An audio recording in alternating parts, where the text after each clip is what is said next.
Innal hamdalillah nahmaduhu wa nasta'inuhu wa nastaghfiruh wa na'udzu bihi min shururi anfusina wa min sayyiati a'malina innahu may yahdihillahu fala mudilla lahu wa may yudlil fala hadiya lahu asyhadu an la ilaha illallah wahdahu la syarika lahu wa asyhadu anna Muhammadan 'abduhu wa rasuluh arsalahu bil haqqi basyiran wa nadhira wa da'iyan ila Allah bi idnihi wa sirajan munira. Allahumma salli wa sallim wa barik ala nabiyyina Muhammadin wa ala alihi wa ashabihi wa man tabi'ahu bi ihsanin ila yaumiddin. Amma ba'd.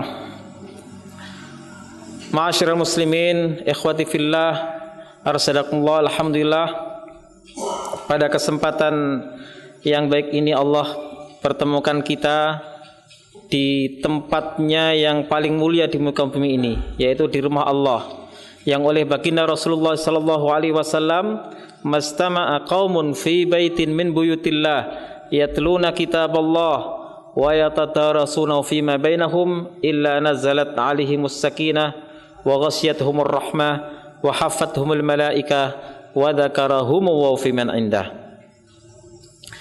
Tidaklah suatu kaum itu berkumpul di salah satu di antara rumah Allah, yaitu masjid ini tempat kita menunaikan salat berjamaah. Yatluna kitab Allah, mereka membaca Al-Quran, wa yatadarasunahu bainahum, saling mengkaji, menyampaikan materi kajian tentang firman Allah, tentang sunnah Rasulullah. Illa nazalat alihimus sakinah, kalau itu yang kita lakukan, berkumpul di rumah Allah, membaca kitab Allah, mengkaji kitab Allah, maka nazalat alihimus sakinah, ketenangan akan turun kepada mereka yang hadir di majelis ilmu itu. Bukan hanya sakinah, tapi rahmat pun akan tercurah. Wasiyatuhumur rahmah, rahmat Allah akan tercurah kepada mereka. Bahkan wahafathumul malaikah, para malaikat akan mengelilingi. Wa dzakarahum wa fi man indah, bahkan Allah akan membanggakan, menyebut mereka yang hadir di majelis zikir, majelis ilmu itu, menyebut mereka, membanggakan mereka di hadapan para malaikat yang ada di sisinya. Mudah-mudahan kita semua ini tergolong sebagai bagian dari yang disebut oleh baginda Nabi Muhammad sallallahu alaihi wasallam. Amin Allahumma amin. Ikhwati billah, arsadakumullah. Mari kita sejenak menengok, melihat, mengingat kembali sejarah kemajuan Islam. Mula-mula Islam datang dalam keadaan asing di suatu tempat yang sangat rusak, yang kita tahu istilahnya masyarakat jahiliyah. Tentu saja kejahiliaan atau kebodohan ini bukan dalam hal duniawi. Kalau dalam hal duniawi, bangsa Quraisy itu termasuk cukup maju, karena di zaman itu sudah mengenal berdagang sampai ke luar negeri, sudah mengenal ekspor impor, ya. Dalam surat Al-Quraisy, surat Quraisy disebutkan ila fihim rihlatas syita'i was-saif, ke Yaman, ke Damaskus, ke Syam. Akan tetapi kerusakan yang parah adalah kerusakan moral dan kerusakan tauhid. Kemudian Islam datang untuk merubah kegelapan kejahiliaan itu menjadi terang benderang, sehingga pada akhirnya Yasrib kemudian berubah menjadi Al-Madinah Al-Munawwarah, yang menjadi ibu kota, yang menjadi sumber peradaban Islam, kota yang bersinar, yang dahulunya adalah Yasrib. Sehingga Sayyidina Umar radhiyallahu an pernah mengatakan, nahnu qaumun a'azzanallahu bil Islam famahma btaghainal izzata bi ghairihi adallanallah. Kami ini adalah suatu kaum, suatu bangsa yang Allah muliakan dengan Islam. Kalau saja kita mencari-cari kemuliaan selain dengan Islam, sudah pasti Allah akan menghinakan kita. Begitulah selama kurang lebih 23 tahun Rasulullah sallallahu alaihi wasallam berdakwah membina masyarakat Mekah yang ternyata selama 13 tahun itu bisa dikatakan belum menuai hasil yang diharapkan. Bahkan beliau harus meninggalkan kota Mekah, kota kelahiran, tanah air yang sangat dicintai. Bahkan beliau terpaksa keluar itu bukan karena ingin mencari sesuatu yang nyaman. Biasanya kalau kita hijrah, berpindah dari suatu kota atau satu tempat ke tempat ini adalah mencari tempat yang nyaman. Mungkin bisnisnya di Jawa kurang sukses, kemudian ke Kendari membangun bisnis. Biasanya begitu, mencari peruntungan.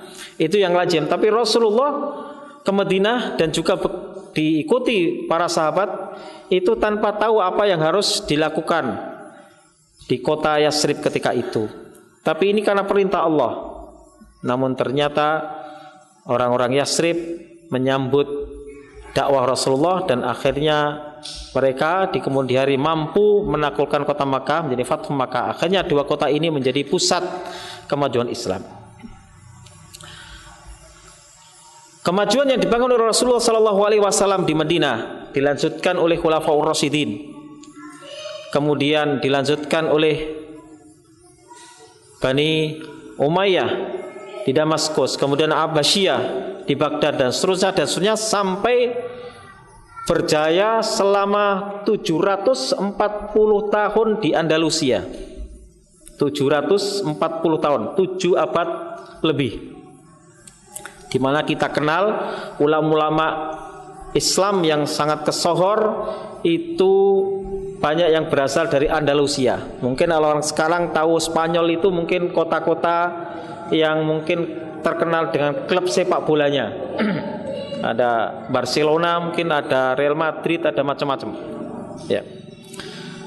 Tapi sebenarnya yang perlu kita ingat kalau kita membuka sejarah, bahwa para sejarah, ahli sejarah Islam menyebutnya sebagai Al-Firdaus Al-Islami, ya. Andalusia itu Al-Firdaus Al-Islami. Jadi surga Islamnya di dunia ini ada di Spanyol. Sehingga kita kenal Imam Al-Qurtubi, pengarang kitab Al-Jami' Ahkamil Quran, pengarang kitab At-Tadhkirah.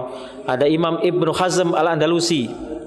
Ada pakar bahasa seperti Ibnu Malik, ya, Abu Hayyan Al-Andalusi. Ada pakar dalam qiraah Imam Syatibi. Tiap orang yang belajar ilmu qiraah, terutama al-qiraah as-sab'ah, tidak bisa lepas dari kitab yang berjudul Khirzul Amani wa Wajhut Tahani fil Qira'atis Sab', atau yang gampangnya disebut Matan Syatibiyah. Beliau adalah orang Jatifa, Syatibi. Atau kitab Al-I'tisam, itu pengarangnya juga Imam Syatibi, tapi bukan Imam Syatibi yang qori, yang ahli qiraah. Dan masih banyak sekali ulama-ulama dari Andalusia yang sampai sekarang karyanya masih memenuhi perpustakaan-perpustakaan.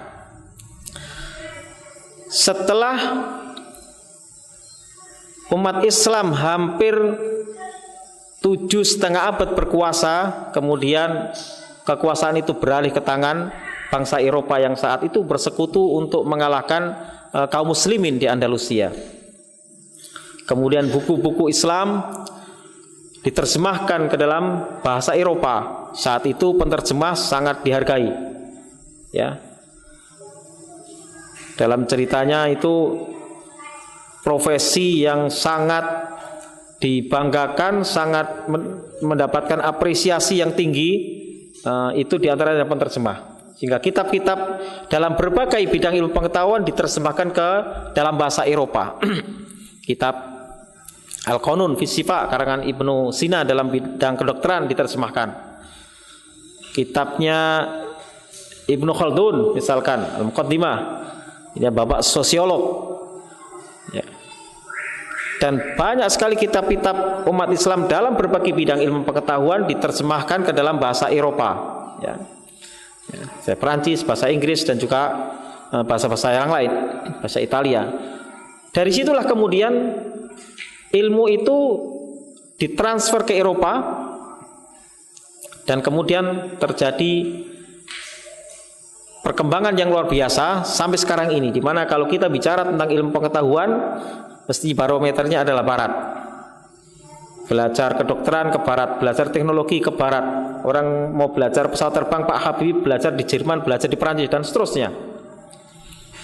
Bahkan masyarakat kita mungkin sangat bangga bila punya keluarga atau apalagi anak lulusan Amerika misalkan, sangat dibanggakan. Sebenarnya itu semua bermula dari kejayaan Islam di masa lalu.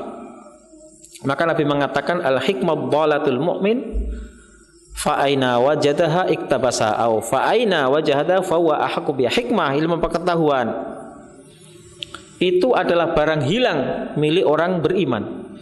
Di mana dia mendapatinya, maka dia lebih berhak untuk mengambil alih. Di mana dia lebih berhak untuk memegang kembali. Kemudian kita mengkaca, umat Islam di zaman sekarang ini adalah mayoritas, di mana-mana mayoritas. Tapi kenyataannya adalah mayoritas yang tertindas oleh minoritas. Kami tinggal di Solo, bayangkan mayoritas, tapi wali kotanya itu Kristen. Ya. Nigeria itu mayoritas Muslim. Dulu pernah dipimpin oleh presiden Kristen. Konon ini menurut prediksi sebentar lagi Jakarta gubernurnya akan gubernur Kristen. Ketika Pak Jokowi nyapres, berarti Ahok akan naik jadi gubernur. Ini kenyataan. Padahal kita tahu bagaimana sejarah umat Islam di masa lalu. Umat yang dibanggakan, umat yang menjadi bahan pembicaraan, umat yang menjadi panutan. Dan Allah mengatakan dalam surat Al-Anbiya ayat 10 sebelah kiri baris paling bawah, laqad anzalna ilaikum kitaban fihi dzikrukum afala ta'qilun. Sungguh kami telah menurunkan suatu kitab yang di dalam kitab itu, yakni Al-Quran, terdapat sebutan kalian, dzikir. Ibnu Abbas mengatakan makna dzikir adalah dzikrukum ay syarafukum, kemuliaan kalian. Mujahid mengatakan hadisukum, sebutan kalian. Imam Hasan Al-Asy'ari mengatakan dinukum. Bukan merupakan perkataan yang kontradiktif, akan tapi ungkapan yang berbeda tapi maksudnya sama. Afala ta'qilun, apakah kalian tidak memahami dengan akal kalian? Kalau kita menengok, memperhatikan, merenungi ayat ini, kita sebenarnya tahu bahwa kunci kemuliaan umat Islam, kunci kejayaan umat Islam itu adalah terletak di dalam Al-Quran.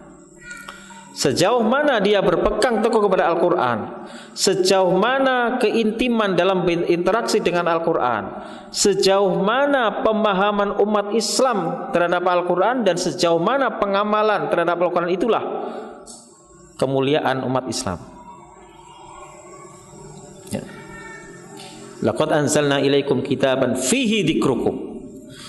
Kunci kemuliaan umat Islam terletak pada sejauh mana dia berpegang teguh kepada Al-Quran. Saya kira umat Islam semuanya mengakui bahwa pedoman hidup, panutan, pedoman adalah Al-Quran. Tapi perlu introspeksi sejauh mana wujud dari pengakuan itu. Kita lihat bagaimana para sahabat Rasulullah SAW di dalam mempelajari Al-Quran. Tidak banyak-banyak, dalam riwayat kami tidak lebih dari 5 ayat mempelajari Al-Quran sampai kami paham dan mengamalkannya. Jadi kalau kita membaca analisis dari Said Qutb dalam Ma'alim fit Thariq. Di sana disebutkan tentang sebuah generasi Quran yang unik, ya, Jail Qurani Farid. Itu adalah generasi yang betul-betul memahami Al-Quran dan kemudian mengamalkan Al-Quran dalam segala aspek kehidupan. Ya. Luar biasa interaksi para sahabat Rasulullah SAW. Dalam hal membacanya saja mereka sampai berlomba-lomba. Dalam sebuah riwayat, Ibnu Umar yang saat itu masih muda datang menghadap baginda Rasulullah SAW. Ya Rasulullah, fikam akra'ul Quran. Ya Rasulullah, berapa lama saya harus menghatamkan, membaca Al-Quran sampai khatam?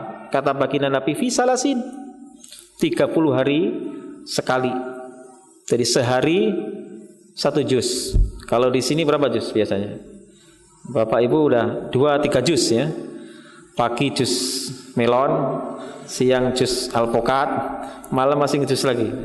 Ya bagus, itu juz nutrisi jasmani, tapi nutrisi rohani itu ada 30 juz itu. Bukannya menawar separuh juz atau seperempat juz, tapi ya Rasulullah, ana atiku aksar min dalik. Ya Rasulullah, saya mampu lebih dari itu. Kalau 30 hari sekali baru khatam, itu terlalu lama. Ya, terlalu lama. Kalau sehari 1 juz itu terlalu sedikit. Nawar, kata Nabi, fi isrin. Ya kalau gitu 20 hari sekali khatam. Nawar lagi 15 hari sekali khatam, sehari 2 juz. Nawar lagi sampai fisalas, kata Nabi, 3 hari sekali, berarti sehari 10 juz. Jangan lebih dari itu. Kemudian beliau menasihati, man qara al-Qur'an ay man khatama al-Qur'ana fi aqalla min 3 lam yafqah. Barang siapa yang membaca Al-Quran sampai khatam kurang dari 3 hari, dikhawatirkan dia tidak bisa memahami. Artinya batas maksimal atau paling banyak tadarus Al-Quran itu sehari 10 juz ya.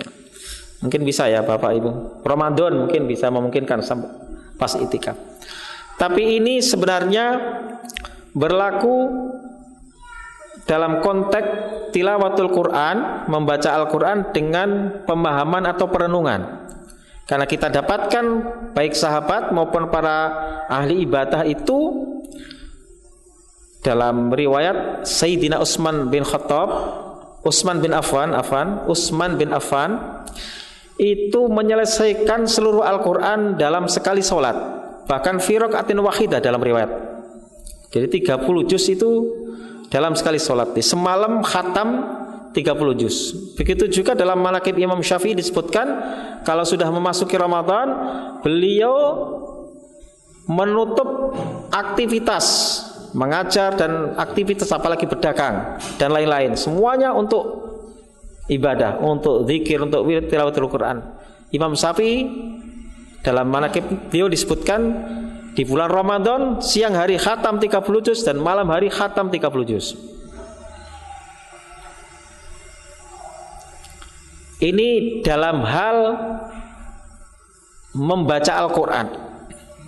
Belum nanti merenungi Al-Quran, mempelajari Al-Quran dan seterusnya. Karena tilawatul Quran adalah salah satu bentuk pengamalan Al-Quran itu sendiri, sehingga Al-Quran itu menjadi wirid harian seorang mukmin.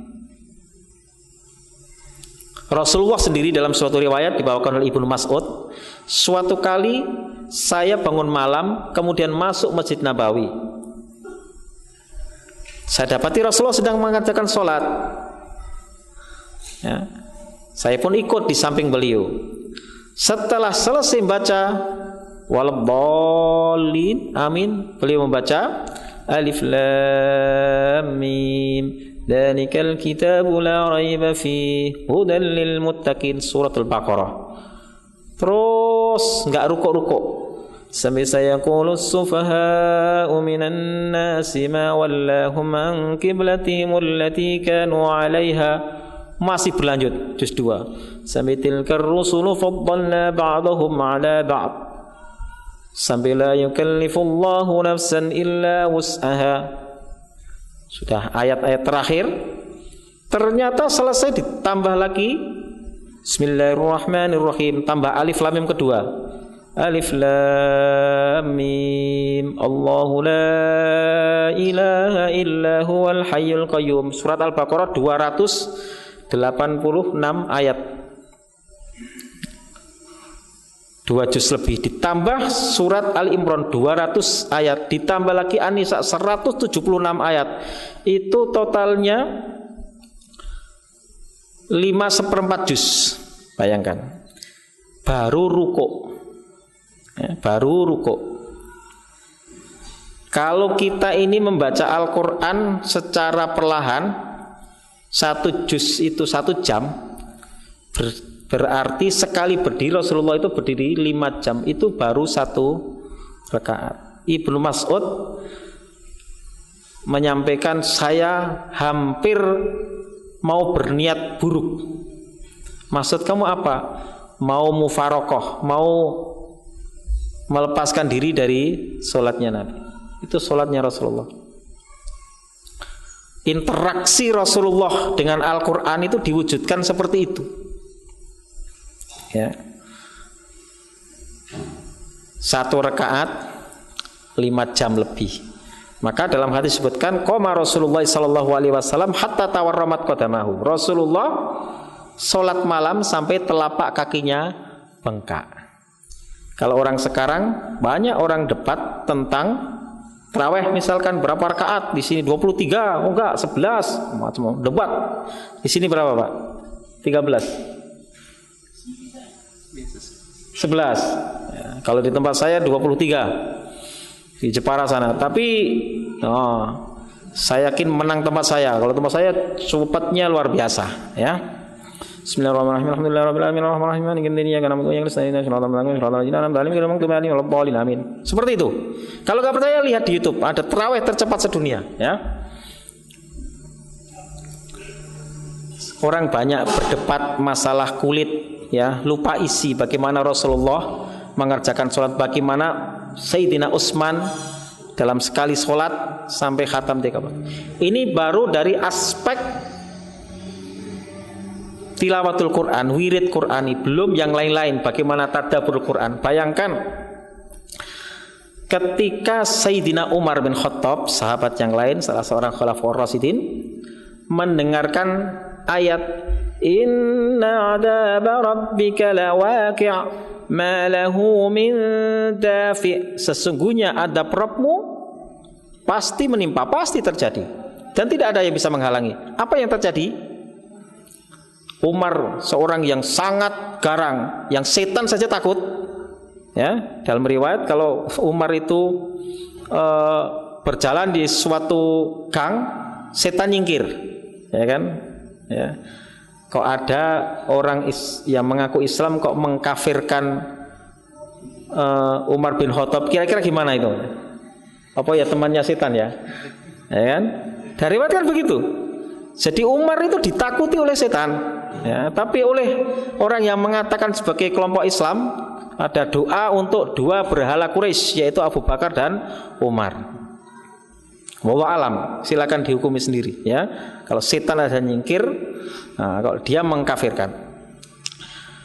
Ketika mendengar ayat ini, Umar bin Khattab pingsan, ya. Orang yang gagah, berani, pendekar, orang takut, ya, setan takut, tapi mendengarkan ini pingsan selama sebulan. Dikira dia memang benar-benar sakit, tapi karena dia syadidut ta'atsur bil Quran, dia sangat tersentuh oleh Al-Quran. Bahkan dalam riwayat Ali bin Fudail bin Iyad, putra dari Fudail bin Iyad, seorang ulama besar yang adalah mantan maling, yang dia sadarnya juga karena mendengarkan ayat Al-Quran. Jadi Fudail bin Iyad dalam riwayat disebutkan dia itu sedang mau mencuri, masuk ke rumah orang. Di malam hari Sohibul Baitnya itu membaca Al-Quran, ya. Qadarullah yang dibaca surat Al-Hadid ayat 16. Alam ya'ni lilladzina amanu an tahsha qulubuhum li dzikrillahi wa ma nazala minal haqq. Belum tibakah saatnya bagi orang-orang yang beriman untuk mengkhusukkan hatinya takut kepada Allah, ingat Allah, ingat kebenaran yang diturunkan oleh Allah. Apa jawab si maling? Al-an, sekarang juga. Hanya dia sadar, insaf, taubat, kemudian menjadi seorang alim besar.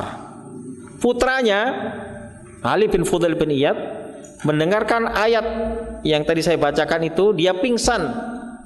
Kalau Sayyidina Umar sakit sebulan, kalau Ali bin Fudail bin Iyad pingsan tak sadar selama 3 hari, dan hari keempat meninggal dunia.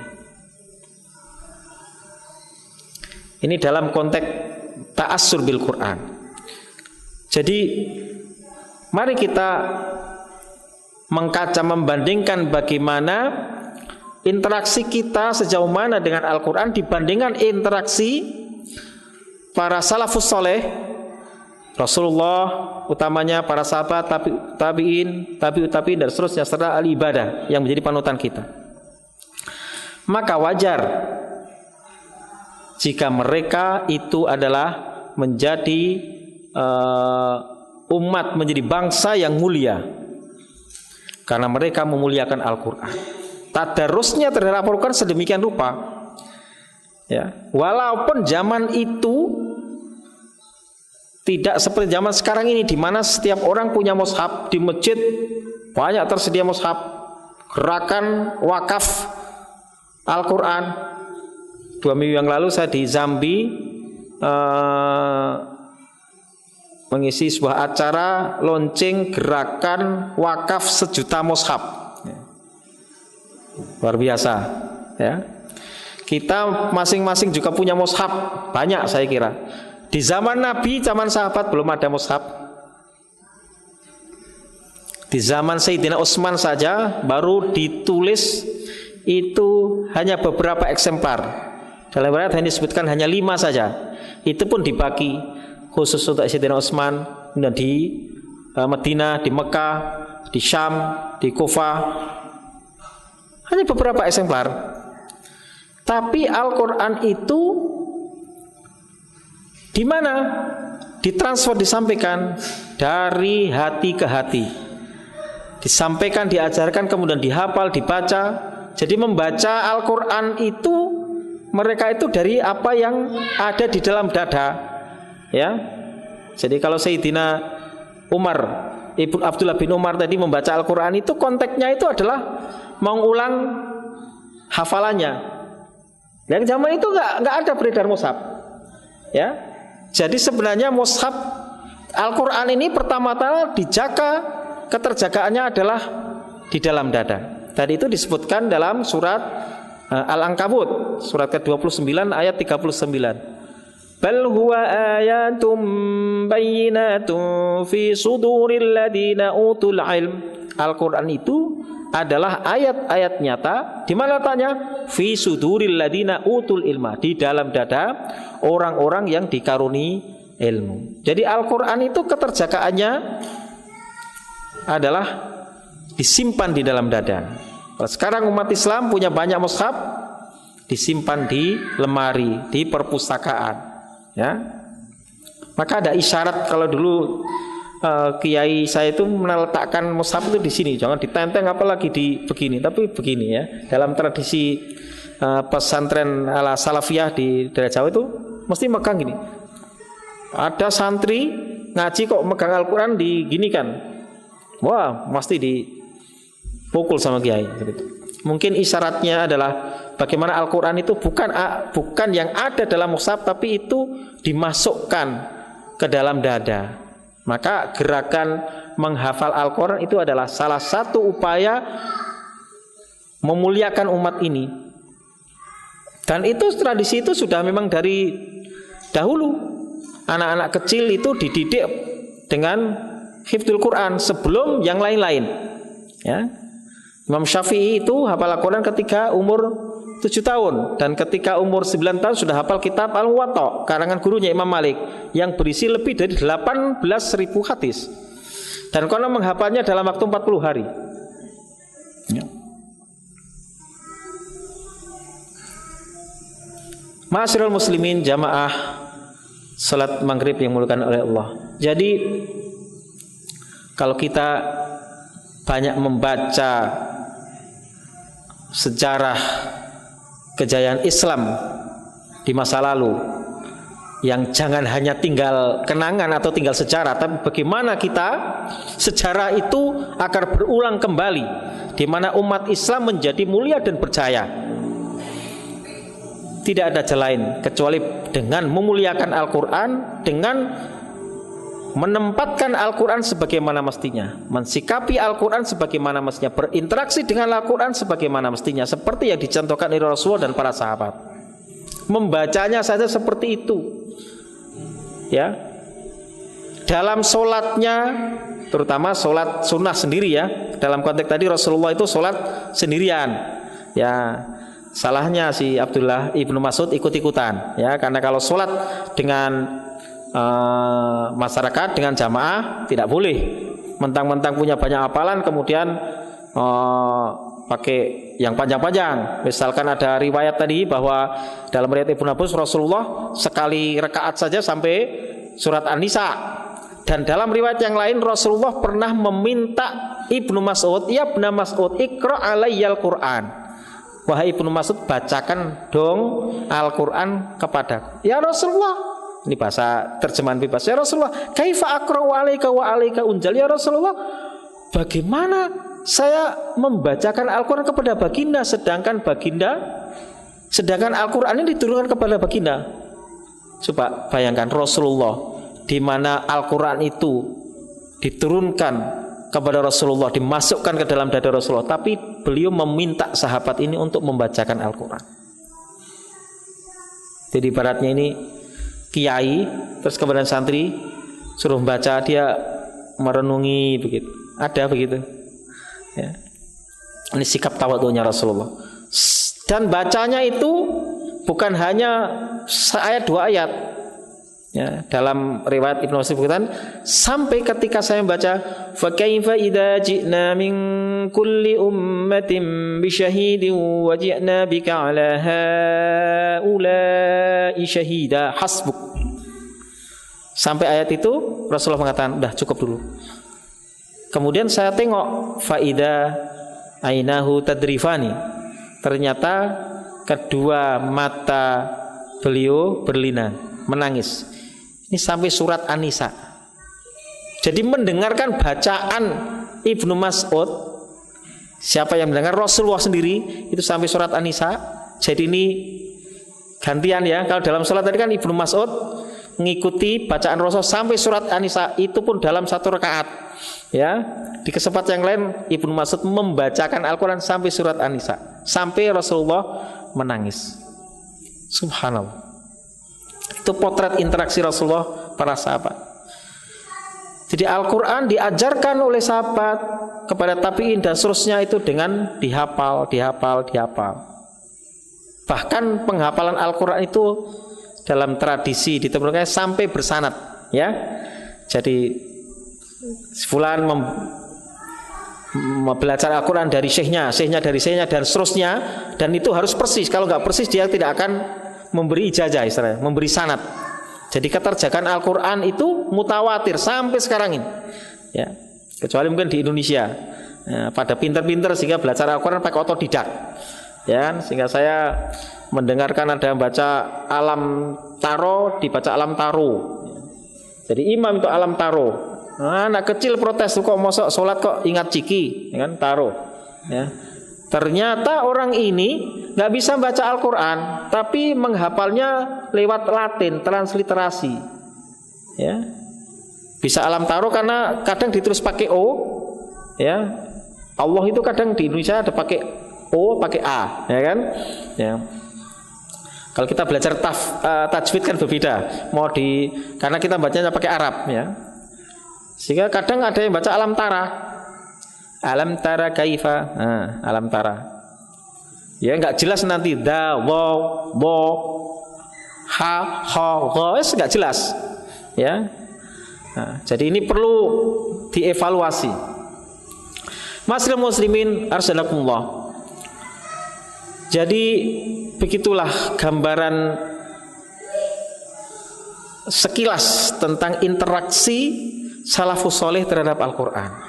Baru membacanya saja seperti itu, merenunginya sedemikian rupa, mendengar Al-Quran menangis. Idza dzukirallahu wajilat qulubuhum wa idza tuliyat alaihim ayatuhu zadatuhum imanan wa ala rabbihim yatawakkalun. Disebut nama Allah, hatinya bergetar. Dibacakan Al-Quran, zadatuhum imanan, imannya bertambah, tersentuh oleh Al-Quran. Apa yang terjadi sekarang? Seorang qori membacakan Al-Quran dengan suaranya yang merdu, dengan kombinasi antara Husaini Bayati, Hijaz Jiharka Nahawan. Kemudian yang mendengarkan, subhanallah, luar biasa. Itu kenyataan terjadi di mana-mana. Ya, sehingga tilawahnya dilombakan menjadi musabaqah tilawatil Quran. Ya, dari aspek seni mungkin itu seni Islami wallahu alam, tapi sebenarnya tilawatil Quran dalam konteks seperti itu diitilafkan. Ya, banyak para qurra itu membid'ahkan karena itu tidak ada riwayatnya dari Nabi belajar membaca Al-Quran dengan nada Bayati, Husaini, Nahawan, Hijaz, Jiharka dan seterusnya. Saya dulu belajar, saya dulu pernah lomba juga seperti itu. Syekh Ahmad Isya Al-Mi'sari mengatakan hadi bid'ah. Naqra'ul Quran kama unzal, kama qara'a alaina Rasulullah. Kita mesti membaca Al-Quran seperti Al-Quran itu diturunkan seperti yang dibacakan oleh Rasulullah, bukan melagu-lagukan yang tidak-tidak. Jadi Bapak, ada Ibu, Bapak Ibu sekalian, ikhwat fillah, assalamualaikum. Ini salah satu potret interaksi salafus soleh terhadap Al-Quran yang kemudian mengantarkan mereka itu menjadi umat yang punya dzikir, punya sebutan, punya syaraf, dan diikuti oleh bangsa-bangsa yang lain.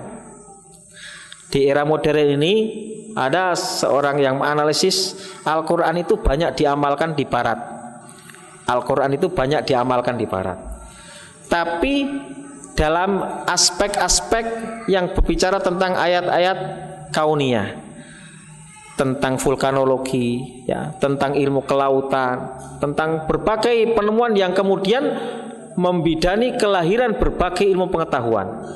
Ya, konon ada sebuah penelitian di Jepang itu, ada para ilmuwan yang berkumpul mendiskusikan mencari formula yang bisa membantu orang agar awet muda. Ya kan? Kita ini kan sering ya sibuk lah bagaimana usia 50 itu tampak 30 misalkan, apalagi jadi selebriti atau mungkin jadi, kan seperti itu ya, mencari formula untuk awet muda mesti menarik, mesti semuanya kita mau kalau usia 50 tampak 30, ya kan ya. Kemudian sulit dia mencari, kemudian dia minta tolong seorang ilmuwan muslim. Ditelitilah, ada fenomena penyebutan tin dan zaitun, tini wa zaitun. Berapa kali ini disebutkan, ini berapa kali disebutkan, itu kemudian sekian banding sekian.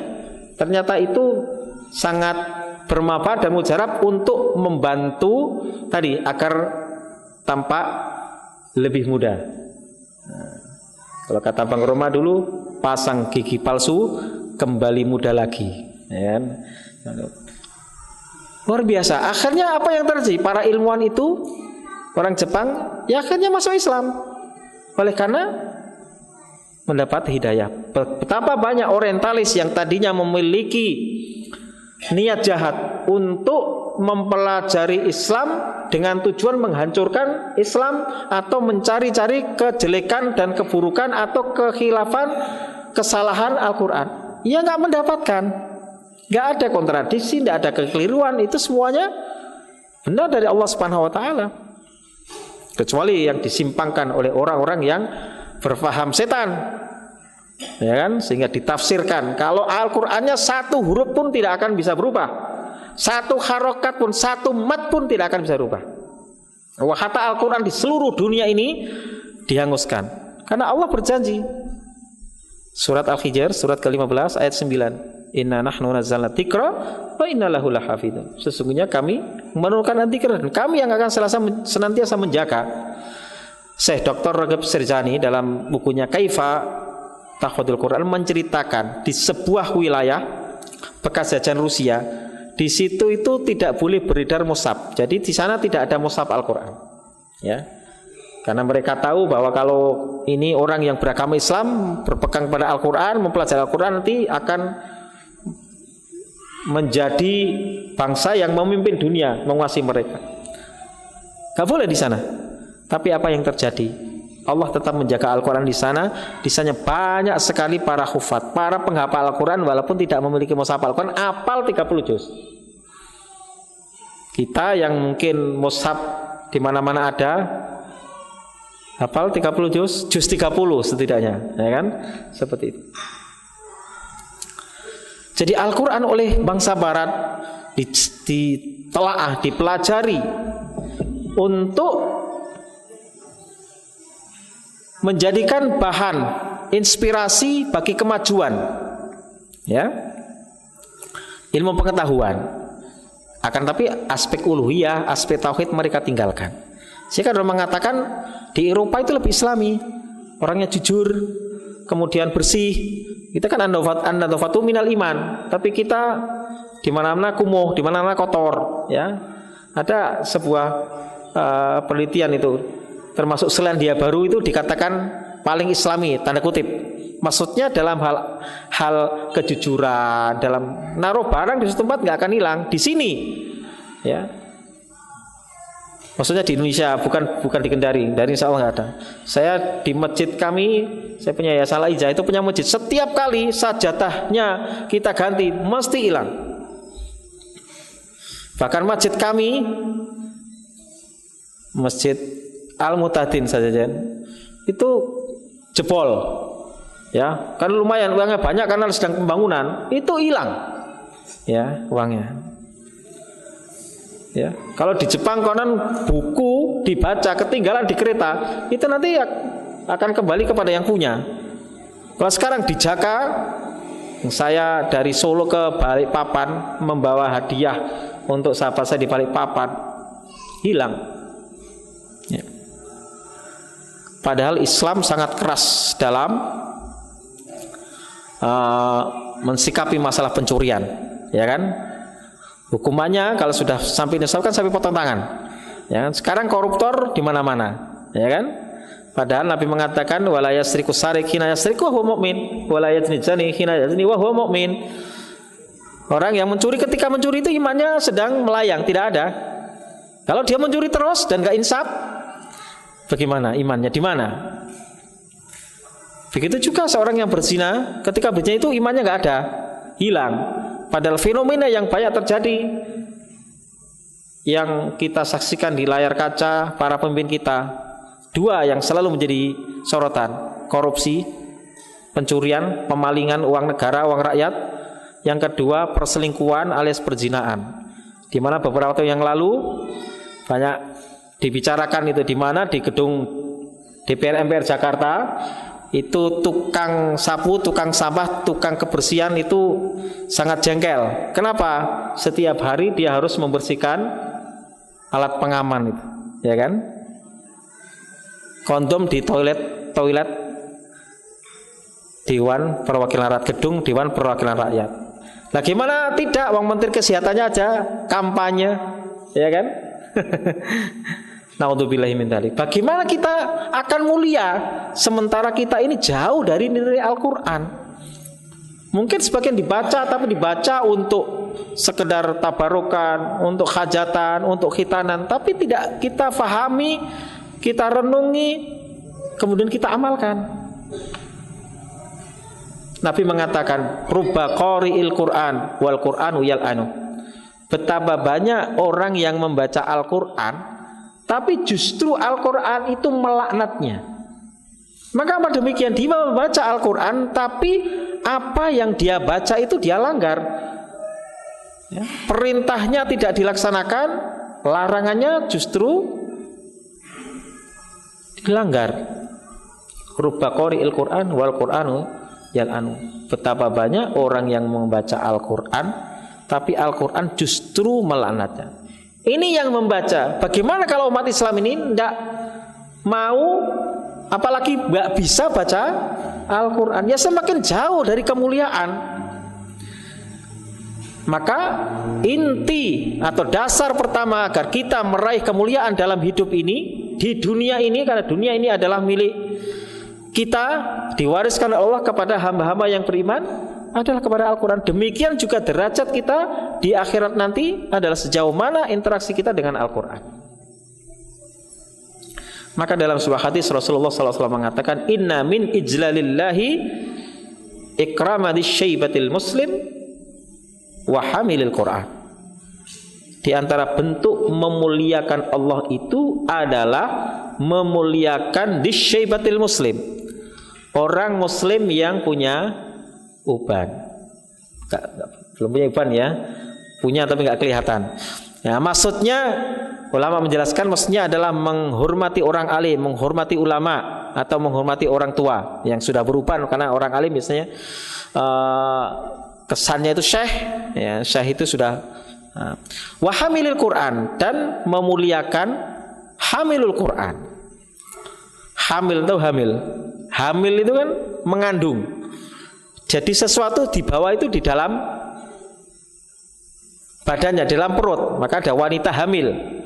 Dalam bahasa Arab setahu saya ya hamil, tidak ada hamilah. Ya, karena yang hamil itu ya hanya perempuan. Istilahnya hamilul Quran. Ini biasanya makna lain dari hafidul Quran, orang yang hafal Al-Quran. Al-Quran itu diletakkan di dalam dada, ya, di dalam otaknya, karena dihafal di luar kepala. Kalau kita di luar kepala, maksudnya tidak ada di kepala, belum ada di kepala. Hamil Quran. Maka Nabi mengatakan, innaladzi laisa fi jawfihi syai'um minal Quran kal baitil kharib. Orang yang di dalam rongganya, dalam kerongkongannya tidak ada sesuatu dari Al-Quran, tidak punya wirid Qurani, itu seperti rumah kosong yang tak berpenghuni, rumah hantu, seperti itu. Jadi kalau kita ingin mulia di dunia ini, ya tadi halaqah dzikir, majelis dzikir, itu harus kita budayakan, kita masyarakatkan. Hilaqud dzikir, itu kata Nabi itu adalah raudhatun min riyadil jannah. Raudhatun min riyadil jannah, satu taman di antara taman-taman surga yang ada di dunia. Nabi mengatakan, baina mimbari hadza wa manjili raudhatun min riyadil jannah. Antara mimbarku ini di Masjid Nabawi dan bilikku ini ada satu di antara taman-taman surga. Wa mariyadul jannah ya Rasulullah, apa riyadul jannah itu? Taman surga itu hilaqud dzikir, halaqah dzikir, majelis dzikir. Bukan hanya majelis dzikir itu bertahlil, bertahmid, bukan itu saja, tapi maksudnya luas sekali. Ya, bisa dibentuk halaqah tahsinul Quran, halaqah tahfidul Quran, halaqah tafsirul Quran, halaqah tadabburul Quran, dan seterusnya. Itu perlu kita hidupkan agar interaksi kita dengan Al-Quran semakin intim, hubungan kita dengan Al-Quran semakin dekat. Seorang ulama mengatakan, barang siapa ingin agar Allah berbicara kepadanya, barang siapa ingin agar Allah berbicara kepadanya, hendaklah dia membaca kitabnya. Ya ayyuhalladzina amanu. Selanjutnya banyak sekali, wahai orang-orang yang beriman. Berarti ini khitab Allah kepada kita. Maka ayah Sir Muhammad Iqbal sering sekali berpesan kepada putranya Muhammad Iqbal, seorang penyair, seorang cendekiawan muslim yang sangat terkenal. Ya bunai, iqra'il Qur'an, iqra'ul Qur'an wa ka'annama 'alaika unzal.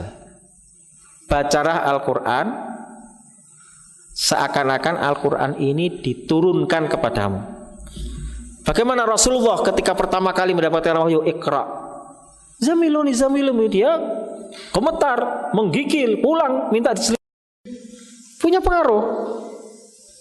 Apakah kita bisa mencontoh seperti itu? Atau sebaliknya, mendengarkan seorang qori, kita kagumi suaranya, bukan kagum terhadap ayat yang dibaca, bukan kagum terhadap wahyu yang diucapkannya, tapi kagum terhadap suara. Jadi kalau kita mengagumi penyanyi itu kan karena suaranya membawakannya, bukan lagunya. Sama-sama membawakan lagu Indonesia Raya. Kalau saya yang menyanyi dengan Iwan Fals, mesti Bapak tidak ingin mendengarkan saya menyanyi Indonesia Raya, ya kan? Seperti itu. Apa yang dikagumi? Suaranya Iwan Fals, bukan Indonesia Rayanya. Ini hanya gambar, ini lagu. Bagaimana Al-Quran yang kalam ilahi? Bagaimana kita memposisikan Al-Quran sebagai kalamullah. Ma'asyiral muslimin, assalamualaikum. Inilah beberapa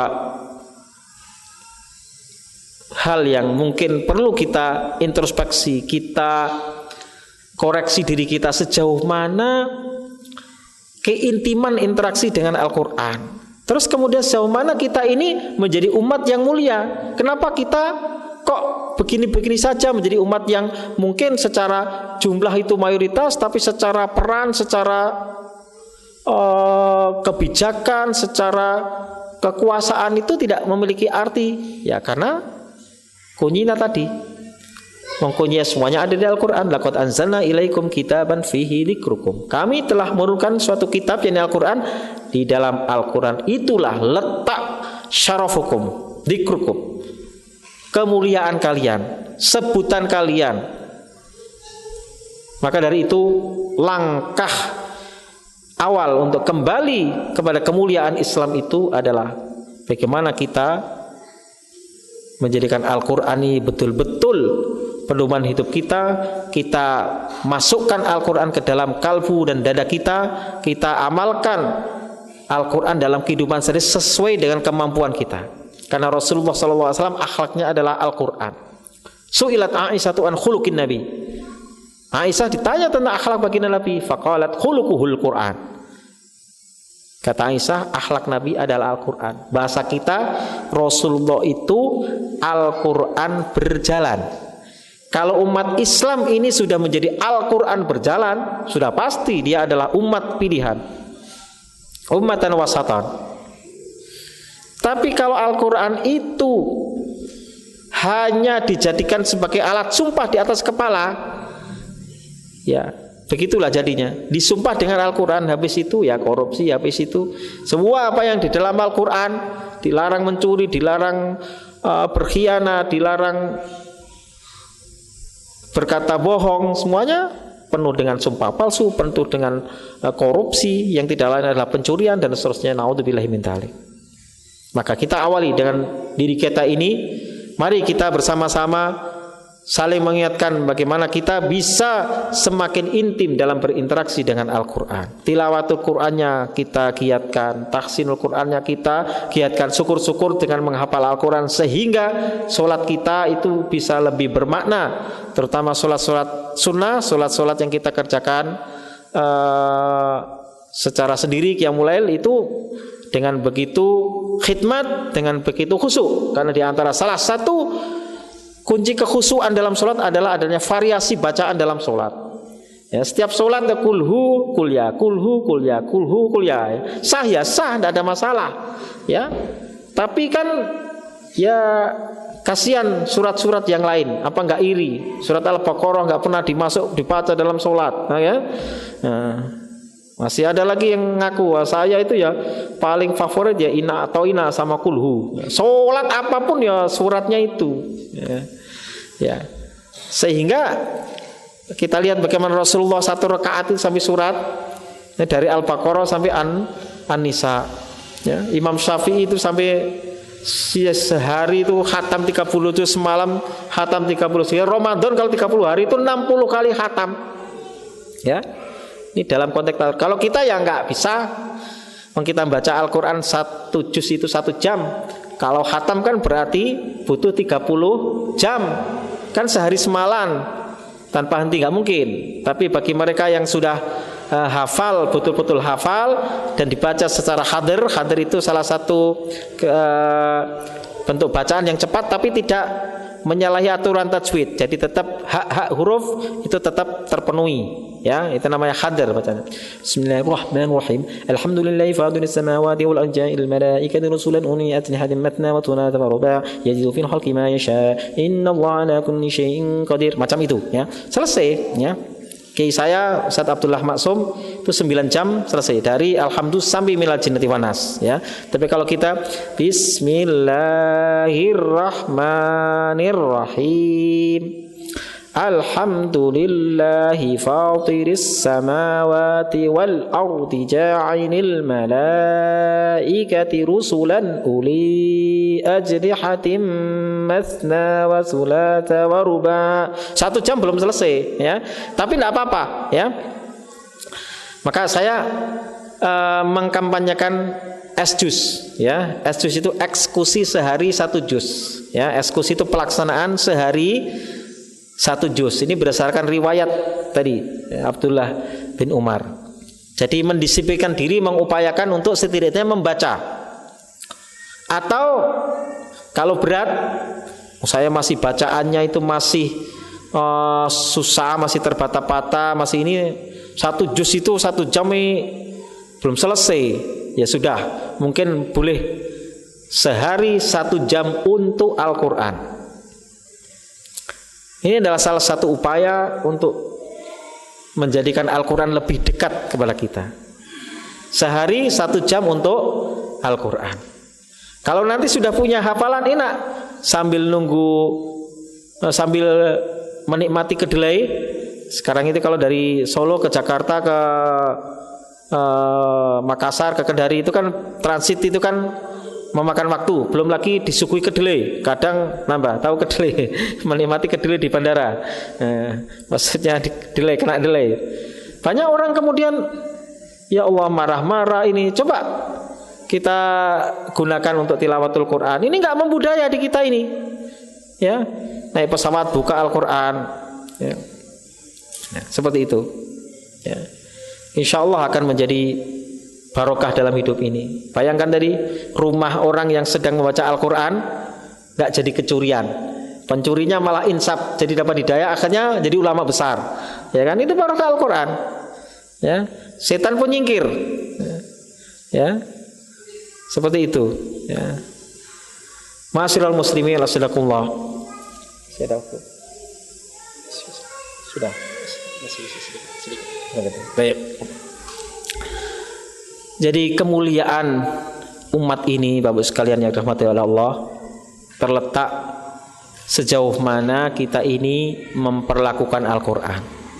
Karena Al-Quran diturunkan oleh Allah kepada umat Islam ini adalah untuk mengangkat martabat umat Muhammad ini. Kalau kita ingin kembali berjaya seperti para pendahulu kita, jawabannya kembali kepada apa yang telah mereka lakukan. La tasluhu hadhil ummah illa bima saluha bihi awwaluh. Umat ini tidak akan menjadi baik, tidak akan menjadi berjaya, tidak akan menjadi penguasa kecuali kembali seperti apa yang dahulu menjadikan pendahulunya berjaya. Kembali kepada Al-Quran, karena masyarakat Quraisy, masyarakat Arab adalah masyarakat yang sama sekali tidak diperhitungkan saat itu. Masyarakat yang penonton saat itu, yang menjadi adidaya di dunia adalah Romawi dan Persia. Itu adalah 2 adidaya. Sehingga ketika perang terjadi antara Romawi dan Persia, Romawi kalah. Umat Islam yang saat itu jumlahnya baru sedikit sangat sedih, karena mereka itu adalah pro Romawi. Kenapa pro Romawi? Kalau Romawi punya agama Nasrani, sedangkan Majusi agama pagan, penyembah matahari, penyembah api. Sehingga mereka mendukung orang-orang Romawi. Saat itu bersedih orang-orang musyrik yang berbangga, oh jagomu kalah. Nah, itu dalam bahasa kita. Tapi kemudian Allah menghibur dengan surat Ar-Rum, surat 30, Alif Lam Mim, ghulibatir Rum fi adnal ardi wa hum min ba'di ghalabihim saghlibun fi bid'i sinin. Alif Lam Mim. Romawi memang sudah dikalahkan. di negeri yang dekat. Tapi wahum mim ba'di ghalabim, setelah mereka kalah, mereka akan menang kembali. Fi bid'in sinin, dalam hitungan beberapa tahun saja. Bid'un 3 sampai 9. Saat itu Abu Bakar gembira sekali, dan kemudian dia menyampaikan kepada orang-orang kafir Quraisy, orang musyrik, pasti Romawi akan segera menang kembali. Tidak mungkin, tidak masuk akal, karena udah hancur sehancur-hancurnya. Tapi karena Allah menurunkan ayat ini, dan Abu Bakar seorang as-siddiq, apa saja yang disampaikan Rasulullah, in kana qala faqad sadaq, kalau Nabi yang mengatakan pasti benar, apalagi yang disampaikan adalah wahyu ilahi. Sampai akhirnya taruhan 100 ekor unta. Abu Bakar saat itu taruhan belum diharamkan, taruhan 100 ekor unta. Abu Bakar, kalau betul nanti Romawi bisa mengalahkan Persia, tak kasih 100 ekor unta. Dan itu kemudian terjadi, dan Abu Bakar menang taruhan 100 ekor unta. Tapi semuanya kemudian diinfakkan di jalan Allah untuk kepentingan dakwah. Kalau satu unta berapa ini harganya kira-kira? 20 juta. 20 juta mungkin kalau kali 100 2 miliar. Menang taruhan 2 miliar. Dan apa yang terjadi kemudian? Romawi pun dikalahkan oleh kaum muslimin, Persia pun dikalahkan oleh kaum muslimin. Perang Qadisiyah, perang, dan kemudian sampai berapa lamanya? Sampai kemudian kini umat Islam sedang dalam, bisa dikatakan umat Islam dalam masa kemunduran. Dan begitulah watilkal ayyamul dawiluha bainan nas. Seperti itulah memang hari-hari itu kami pergulirkan di kalangan umat manusia. Terkadang orang kafir itu yang berkuasa, kemudian orang yang beriman, dan seterusnya. Maka kita sebagai umat yang memiliki Al-Quran adalah sebenarnya umat yang memiliki kunci kemuliaan, kunci kejayaan. Tinggal bagaimana kita mau menggunakan kunci itu untuk membuka pintu atau tidak. Kalau kunci itu hanya kita pegang, kita bahkan kuncinya dari emas, tapi nggak pernah kita gunakan untuk membuka perbendaharaan, harta karun itu nggak kita dapatkan. Maka kita sudah punya kunci. Kunci itu Al-Quran. Kita harus pelajari bagaimana menggunakan kunci itu untuk membuka pintu kemuliaan Islam, kemuizul Islam wal muslim.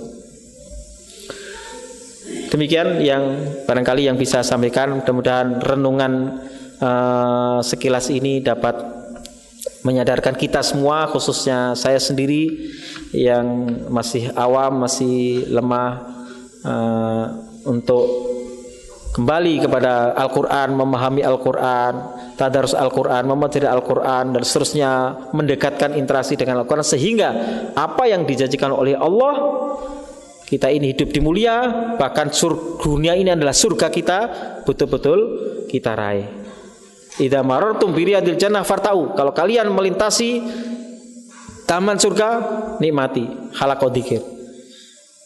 Dan di akhirat nanti yuqalu li sahibil Quran yaumal qiyamah, pada hari kiamat dikatakan kepada sahibul Quran, iqra wartaqi warattil kama kunta turatil fid dunya fa inna manzilataka inda akhir taqrabiya. Kalau akan dikatakan pada hari kiamat kepada sahibul Quran, baca, naiklah ke tingkat yang surga yang lebih tinggi. Warattil kama kunta turatil fid dunya, baca secara tartil seperti yang dahulu engkau baca di dunia. Fa inna manzilataka inda akhir ayatin taqrabiyah. Kedudukanmu, derajatmu di surga adalah sejauh mana ayat terakhir yang kau baca. Semakin banyak tilawatul Quran, semakin banyak intim dengan Al-Quran, derajat seseorang di surga akan semakin tinggi.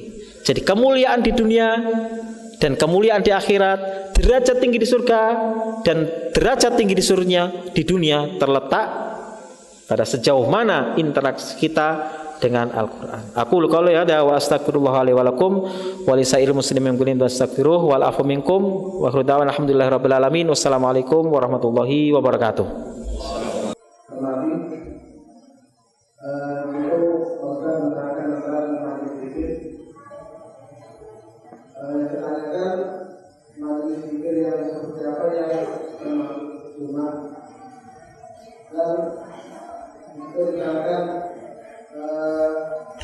Tentang anak wanita mahrum memaafkan, jadi setiapnya dimasalahkan supaya anak kita ini bisa bermasuk. Ya, terima kasih pertanyaan, bagus sekali. Pertanyaan pertama tentang majelis zikir. Jadi ada mungkin sementara kalangan yang memaknai kemudian dengan zikir jama'i bareng-bareng membaca tahlil, tahmid dan seterusnya, ya. Itu tidak sepenuhnya keliru, asal apa yang dilakukan itu ada contohnya. Dalam hal ibadah yang memang harus ada contohnya, ya. Man amila amalan laisa alaihi amruna fawarat. Orang yang melakukan suatu amalan dalam hal agama ini yang tidak ada dasarnya, maka dia tertolak, artinya tidak diterima. Akan tetapi dalam konteks-konteks pentarbiyahan, ya, dalam konteks ruhiyah, hemat saya itu sama seperti kita punya sekolahan, punya apa. Jadi kadang renungan, tadabbur Qur'ani, mungkin malam-malam ada halaqah. Itu mungkin kalau cari asarnya dari Nabi mungkin secara persis tidak ada.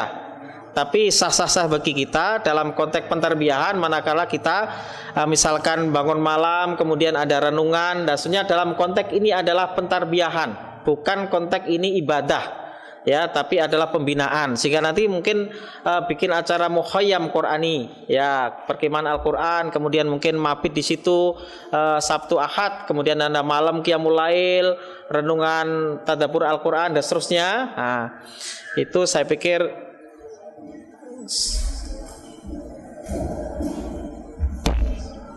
sesuatu yang bernilai tarbawi, ya, jangan dinilai sebagai sesuatu yang sifatnya ta'abbudi saja, ya.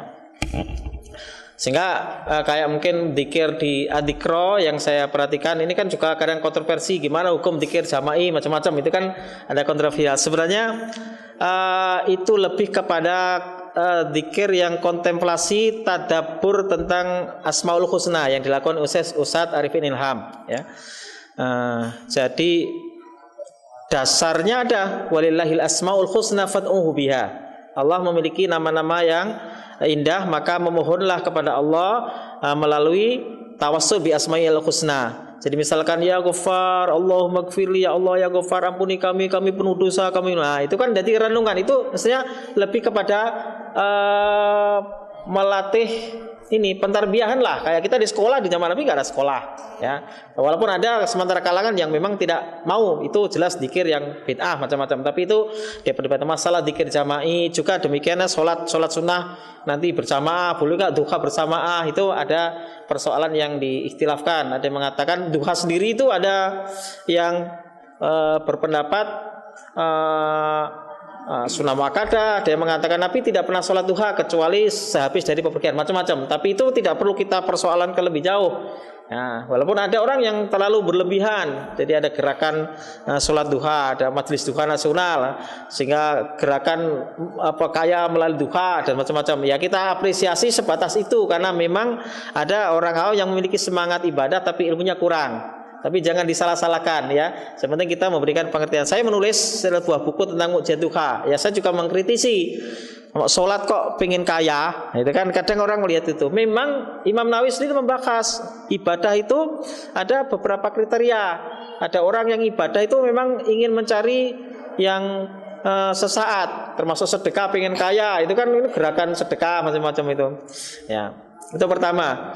Jadi dzikir itu yang jelas, majelis dzikir, halaqah dzikir itu adalah halaqah ilmu. Karena dzikir di situ, fadzakir fa inna dzikra tanfa'ul mu'minin, itu yang dicontohkan oleh para sahabat adalah halaqah dzikir. Suatu ketika Abu Hurairah di Masjid Nabawi itu menyampaikan pengumuman begini: Ma'asyiral muslimin, mirasu Rasulillah tuqassam. Mirasu Rasulillah tuqassam. Wahai kaum muslimin, ini warisan baginda Nabi dibagi-bagikan. Wow, langsung berbondong-bondong ke masjid, ya kan? Nah, mana warisan Nabi, mana warisan Nabi? Dia tunjuk halaqah dzikir. Itu ada belajar, mungkin dalam konteks kita mungkin tahsin, tajwid, menghafal Al-Qur'an, tafsir Al-Qur'an, macam-macam. Jadi halaqah itu kan ada mengkaji masalah muamalah, masalah ibadah, masalah macam-macam. Itu disebut halaqah dzikir. Jadi oleh Nabi itu raudhatun min riyadil jannah, itu khilaqud dzikir, itu halaqah dzikir, lingkungan dzikir. Bukan hanya wirid subhanallah, alhamdulillah, itu bagian dari zikir, tapi secara umum adalah zikir itu ilmu. Ya, menyampaikan ayat Allah, hadis Rasulullah, sejarah umat-umat terdahulu, sejarah perjuangan umat Islam. Insya Allah seperti yang kita lakukan ini adalah majelis zikir. Mempelajari ayat itu bahkan lebih utama dari sekedar ibadah yang sifatnya ritual. Maka Nabi pernah mengatakan, li antaqdua fata'allama ayatan min kitabillah khairul laka min an tusalliya rak'ah. Engkau keluar pagi hari, kalau dalam konteks dulu mesti keluar itu kan pagi hari. Kalau zaman dulu malam itu udah gelap, nggak seperti sekarang ini. Kalau orang sekarang pengajian justru di malam hari karena sudah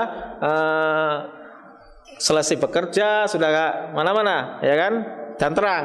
Tapi berbeda dengan orang di Aceh Tamiang itu, malam pengajian itu selalu malam, bahkan ya pengajian pagi itu nggak ada. Bahkan bedah buku, saya ngajarkan bedah buku itu malam hari karena siang hari semua orang ke kebun sawit. Jadi pengajian sampai jam 11 malam. Li antak dua fata'alama ayatan min kitabillah khairul laka min an tusalliya mi'ata rak'ah. Engkau keluar rumah di pagi hari mempelajari satu ayat itu lebih baik daripada ibadah salat 100 rakaat. Sampai seperti itu. Jadi dalam konteks ini adalah ilmu. Jadi mirasul Rasulillah, kata Abu Hurairah, warisan Nabi itu adalah ilmu. Maka al ulama'u warasatul anbiya, para ulama yang punya ilmu itu adalah para pewaris Nabi, dan mereka itulah yang paling takut kepada Allah. Ya, dalam surat Fatir, innama yakhsyallaha min ibadihil ulama. Yang takut kepada Allah itu adalah hamba-hamba yang berilmu. Kalau nggak punya ilmu, kemungkinan kecil bisa takut kepada Allah. Gimana dia akan takut ini larangan Allah, gimana surga, neraka, hisab, adab, ya, maka seperti itu. Jadi halaqah dzikir yang paling kuat adalah halaqah yang di situ dikaji ilmu Allah, dikaji firman Allah, hadis-hadis Rasulullah, mengkaji Al-Quran, mengaji sunnah Nabi, dan juga sejarah para pendahulu kita. Ya, walaupun tidak menutup kemungkinan termasuk zikir-zikir, tapi jangan yang enggak. Kalau di tempat saya itu sampai selawatan ada di Solo malah jamuro, jamaah muji Rasul. Bayangkan nama saya sudah ngeri, jamuro, jamaah muji Rasul. Padahal berkali-kali membaca alhamdulillah, segala puji bagi Allah. Ini pujian dialamatkan kepada Rasulullah. Ini kan Rasulullah itu kan diikuti, ya, sunnahnya, bukan pengen dipuji-puji. Bahkan suatu ketika Rasulullah itu disambut dengan gaya yang berbeda, disambut dengan berdiri macam-macam. Nabi malah nggak suka. Nabi mengatakan, la tutruni kama atratin nasara Isa ibn Maryam fa inna ma ana abdun faqulu Abdullah wa rasuluh. Kamu jangan berlebihan dalam mendudukan saya, jangan berlebihan dalam menjunjung saya. Saya ini hanya hamba Allah saja. Jangan perlakukan aku seperti perlakuan Bani Israel, ya, orang-orang Nasrani terhadap Nabi Isa. Akhirnya mempertuhankan, fa innama ana abdun, saya ini hamba saja. Maka faqulu Abdullah wa rasul. Sampai begitu. Tapi ada yang ini kan berlebihan. Itu bareng-bareng kumpul, ya, dalam konteks ini mereka katakan zikir jamaah muji Rasul. Saya enggak begitu tahu, tapi ternyata ya di Solo itu ada di beberapa tempat, dan saya diadui oleh orang mantan. Gimana ya Ustadz, saya itu dia pengurus, bahkan saya ini termasuk kepala apalah pokoknya cabang. Tapi saya pikir-pikir kok masuk jemaah muji Rasul, padahal kita ini segala puji milik Allah. Jadi isinya itu pujian terhadap Rasul. Kadang nangis-nangis, mengingat-ingat Nabi begini, macam-macam. Tapi sunnahnya malah nggak diamalkan. Nah, itu adalah sesuatu yang keliru. Tapi itu kan ya tidak bisa langsung kita salahkan, karena memang mereka baru mendapatkan kajian seperti itu. Mereka awam, kemudian diajak ngajinya muji Rasul. Ya, mestinya ngaji itu kan ada tahapan-tahapannya. Maka kalau kita ingin menjadi paham Islam, ya mengikuti kaidah dalam thalabul ilmi, belajar adab-adab thalabul ilmi, kemudian apa saja yang perlu dipelajari. Ya, maka salafus saleh itu pertama-tama adalah kajian terhadap Al-Quran, baca Al-Quran, bahkan menghafal Al-Quran sebelum bisa memahami seperti itu. Ya. Jadi kalau nggak mengikuti manhaj yang sudah dipraktekkan oleh salafus saleh, ya nanti penyimpangan-penyimpangan itu, walaupun itu tadinya semangat untuk lebih dekat kepada Islam, lebih dekat kepada pengapalan Islam, tapi karena ilmunya sebatas itu, akhirnya ya keliru, tapi jangan mudah kemudian menyalah-nyalahkan. Karena kalau kita belum menyampaikan, memberitahu, jangan langsung divonis itu sesat, ini jangan disalah-salahkan. Ini sekedar saya introspeksi bahwa hal seperti itu kurang tepat. Jadi halaqah dzikir yang paling pokok adalah bagaimana tafaqquh fidin, memahami din ini, mempelajari agama itu, kemudian juga termasuk wirid. Tadi baca Al-Qur'an, tadarus Al-Qur'an, itu adalah bagian, karena dzikir yang termasuk dzikir yang paling utama adalah tilawatul Quran, karena itu menyebut-nyebut kalam Allah seperti itu, ya. Jadi kalau ada yang berlebihan ya kita sedikit diluruskan, tapi jangan langsung disalah-salahkan atau dibid'ah-bid'ahkan. Mereka tersinggung, mereka semangat, kita aja nggak punya wirid-wirid tertentu, malah kita orang yang wirid disalah-salahkan. Nah, ini kita harus bijaksana. Ya, ada di Jawa itu ada suatu kelompok ya Islam yang mengkaji yang langsung membid'ahkan, mengharamkan tahlilan. Langsung itu saja, langsung. Akhirnya terjadi sampai baku hantam, ya kan? Kelompok itu anjing halal, tapi tahlil haram. Nah, itu kan jadinya orang awam ini terjadi, betul, ya kan? Karena ada paham, karena anjing tidak disebutkan haramannya dalam Al-Quran. Mana ayat yang mengatakan anjing haram? Nah, jadi kelompok ini mengatakan anjing tidak haram, tapi tahlilan haram. Lah, masyarakat awam kan malah langsung melihat, gena sesat iki, kan gitu kan? Nah, seperti itu. Yang kedua, pembahasannya besok. Ya, kalau di sini nanti. Yang kedua kan besok kan bedah buku Balitapon hafal Al-Quran. Jadi insya Allah besok kita khusus bicara tentang menghafal Al-Quran, khususnya bagaimana ada sosok-sosok yang luar biasa, bocah-bocah di masa sekarang ini, di mana masih balita tapi sudah hafal 30 juz Al-Quran, bukan juz 30 ya. Nah, dan ada videonya, dan di bukunya juga saya sertakan talkshow dengan ketiga anak balita, kakak beradik yang semuanya itu hafal sejak balita, ya. Insyaallah besok kajiannya tentang seluk-beluk tahfidzul Quran, ya. Tuh. Yang lain?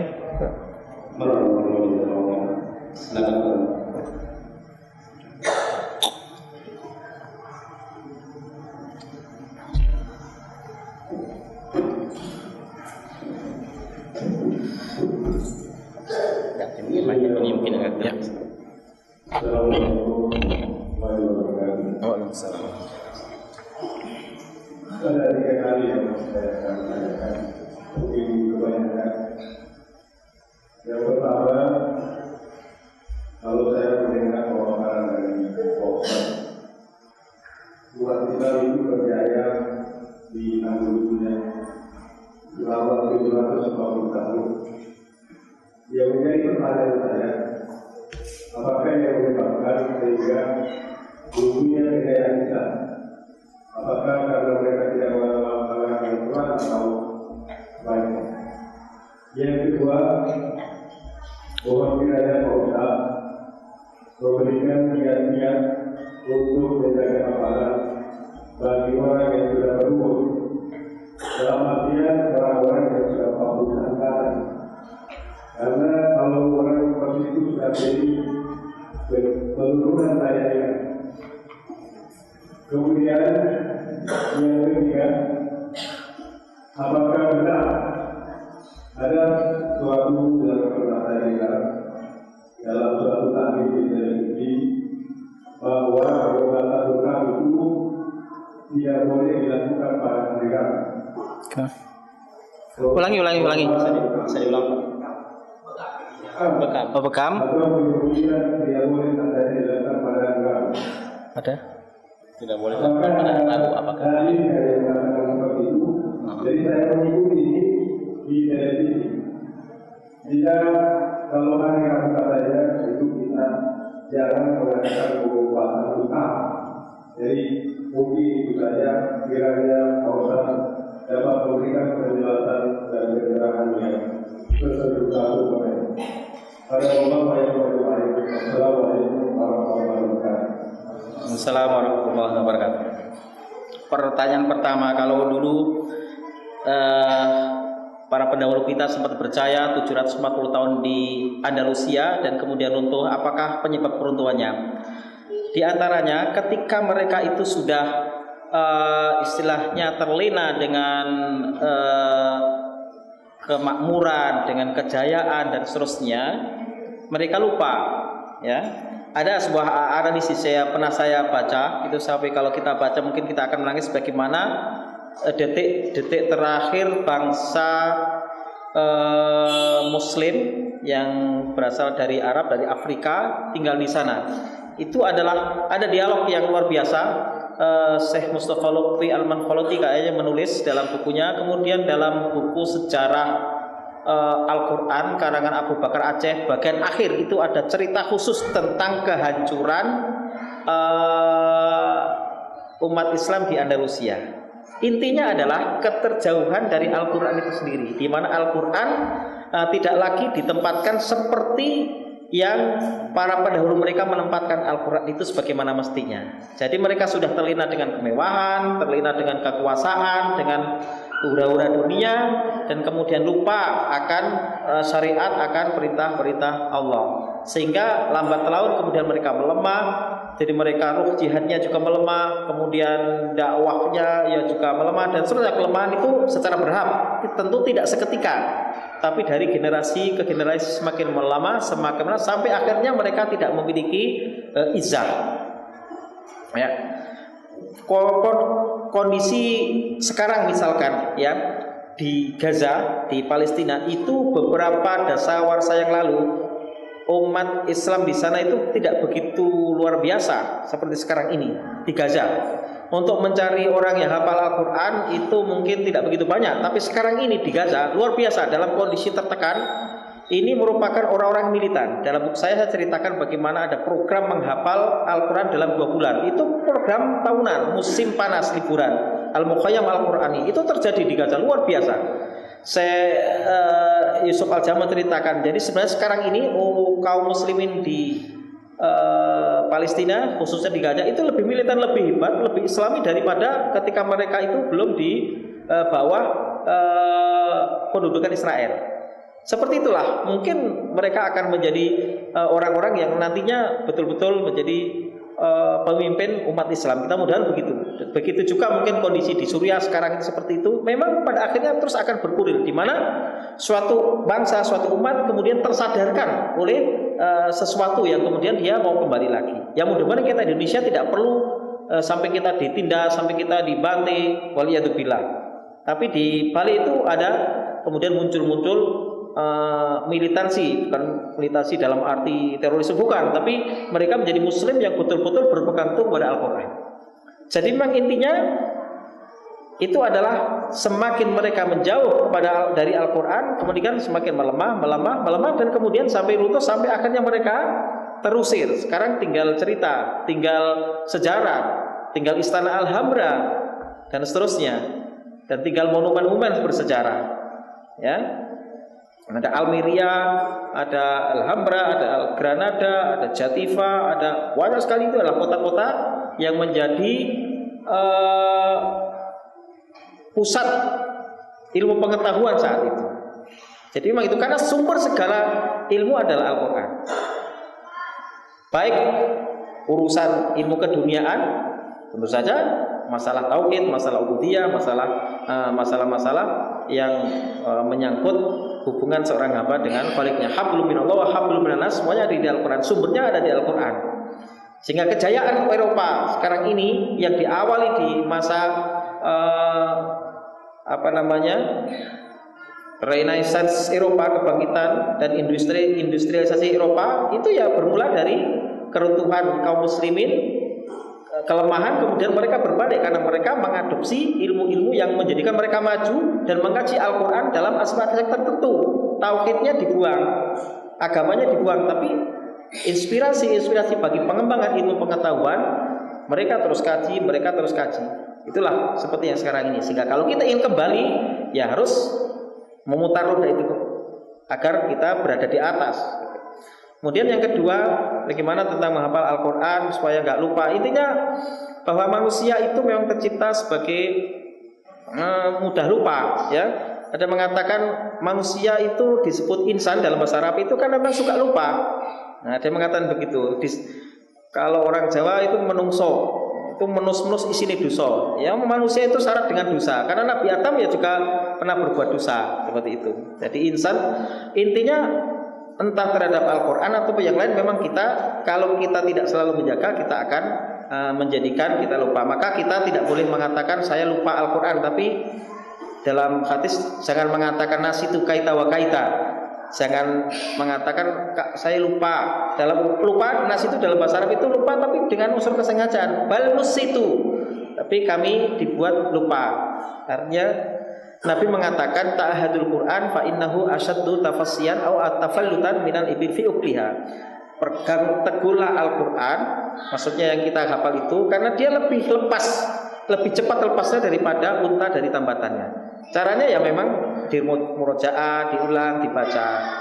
Ya kalau kita pernah hafal kemudian nggak pernah kita baca dalam sholat, kita sudah hafal juz amma, tapi sholat kita selalu kulhu ya. Ya nanti mungkin al-insiqaq ya lama-lama sudah selesai al-insiqaq ditambah masih disambung atin, misalkan kan baca atin ke al-asr, asar ke atin kan gitu. Nah, itu ada kasus di Solo itu imamnya baca al-insiqaq ila sama syaqat sampai ayat terakhir.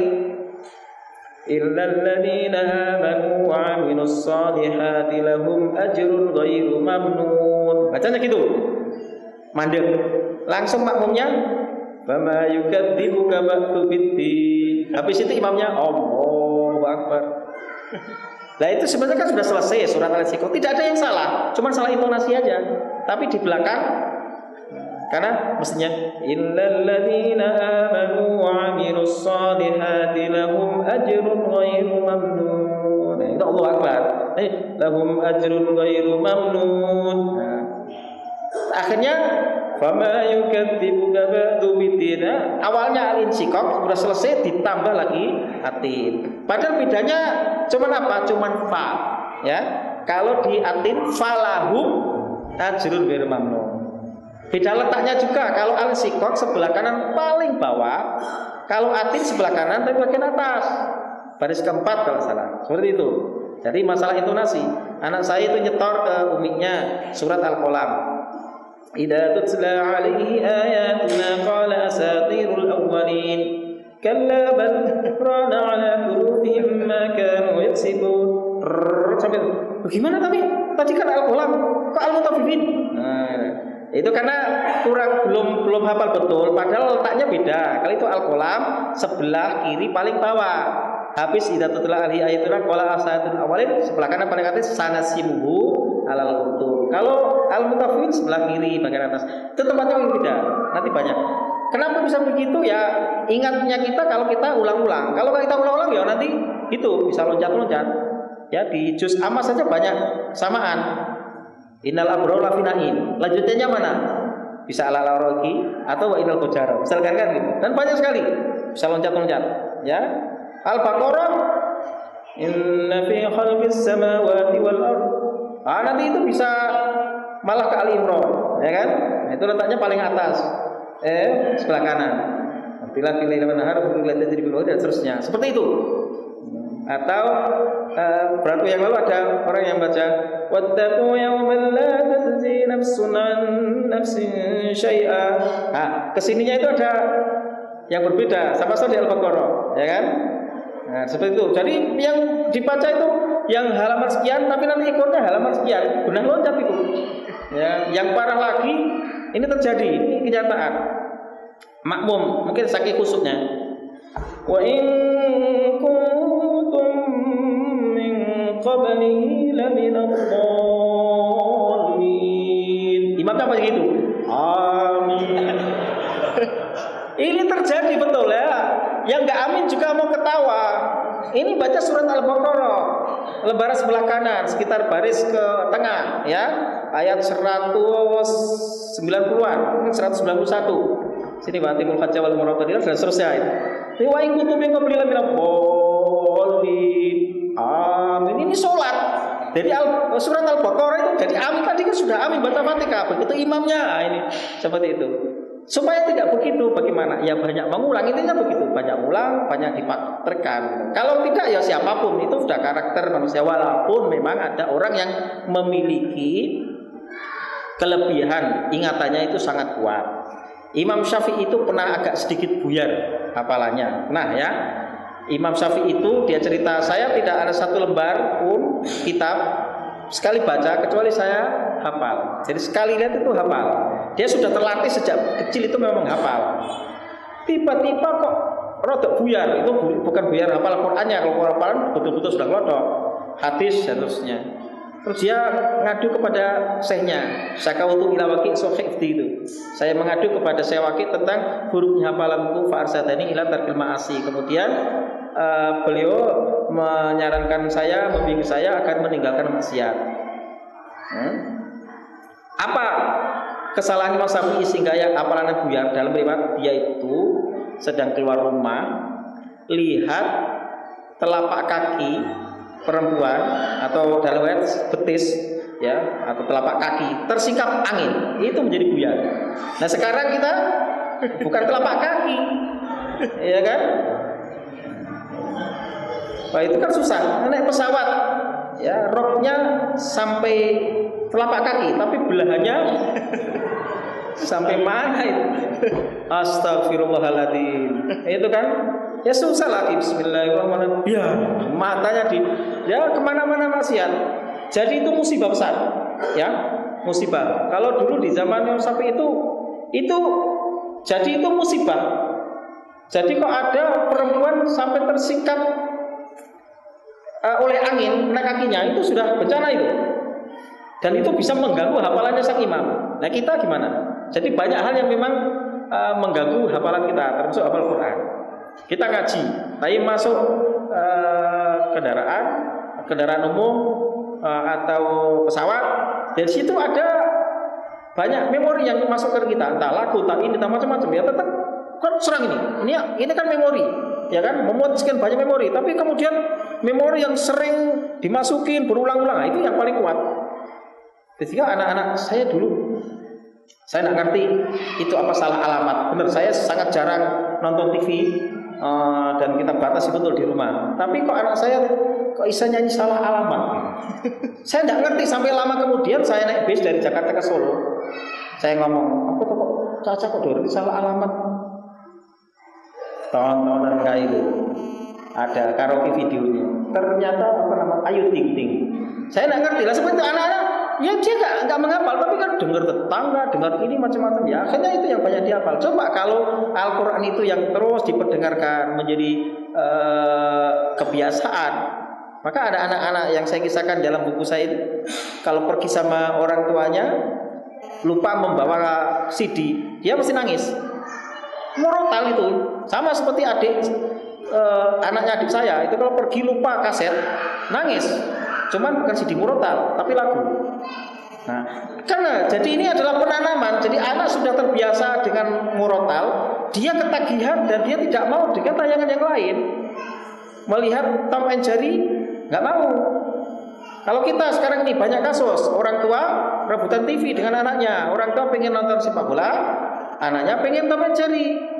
Ya kan, makanya berdebat lah, bapak itu beliin TV untuk anak atau bapak, ya untuk kamu kan, kamu yang minta lah, kok bapak yang nonton, saya kan juga pengen lah, akhirnya tengkar, ya kan. Nah, ibunya pengen nonton sinetron, bapaknya ingin sepak bola, anaknya ingin kartun, ya kacau di rumah, ya kan. Coba bapaknya ngaji, nah, ibunya istrinya yang ngaji, anaknya, ya nanti akan suasana itu menjadi baik. Tapi kalau ngaji, salah. Ini ngaji tapi sana TV seperti itu. Jadi memang banyak hal. Ini perlu kita ciptakan suasana yang betul-betul khusyuk, sejuk, suasana Qur'ani, khalaqah Al-Quran, tadabbur Al-Quran. Karena kita menghafal, mengulang dengan konsentrasi itu lebih baik ya daripada kalau kita ngapal sambil nonton TV ya. Mungkin saya cerita nih gimana? Nah, iklan baru ngaji, habis itu lihat lagi, itu ada juga. Ya, tapi lumayan dong dia baca Quran. Yang lain malah khusyuk terus. Iklan, ya cari channel yang lain, terus. Kalau ini masih penting. Karena ada orang tetangga saya ini gini. Ini kan sementara orang mengharamkan sepak bola. Ya, tetangga saya ini termasuk bola mania. Dan jam 2 itu juga dia bangun untuk bola. Tapi saya malu kalau saya berkiblat ke Barcelona tapi belum berkiblat ke Mekah. Jadi kalau ada sepak bola justru dia sempatkan qiyamul lail. Ya kan ada baiknya saja kan. Makanya banyak orang nggak qiyamul lail atau bahkan nonton bola sampai malah akhirnya nggak sholat subuh karena bablas. Tapi orang ini ya dia orang aktif dakwah di masjid, tapi dia hobi bola. Nah itu kan, itu kemudian yang terakhir masalah bekam tadi ya. Jadi saya kurang paham betul tentang seluk-beluk bekam, tapi memang ada keutamaan-keutamaannya. Diantaranya adalah di bulan-bulan ganjil antara 17 sampai 19 bulan Komariah diantaranya. Kemudian ada hari-hari tertentu memang yang dikhususkan atau diutamakan. Tapi secara garis besar itu kan ada contoh pengobatan itu. Tapi tidak semuanya orang itu bagus dibekam. Kalau saya ini nggak bagus dibekam. Ya, darah rendah itu jangan dibekam, pingsan. Ya saya pernah dibekam pingsan. Nah, orang anemia, orang HP-nya rendah jangan dibekam. Kalau dia malah dipasok darah, jangan darahnya diambil. Kalau udah banyak baru disedot. Jadi itu tidak langsung pukul rata, karena pengobatan itu bukan hanya langsung pokoknya bekam. Ada orang yang begitu di tengah saya, pokoknya bekam. Sampai akhirnya dia mestinya tidak boleh bekam, dibekam. Akhirnya bawa ke rumah sakit meninggal. Lalu dia kekurangan darah, diambil darahnya. Ini kasus, jadi mungkin ya syukur darurat begitu, tapi dia itu ada persoalan ini. Tapi semuanya karena prinsip dia pokoknya bekam itu obat. Bekam sini, kepala sini, akhirnya malah drop, bawa ke rumah sakit, akhirnya meninggal. Jadi harus ada ilmunya.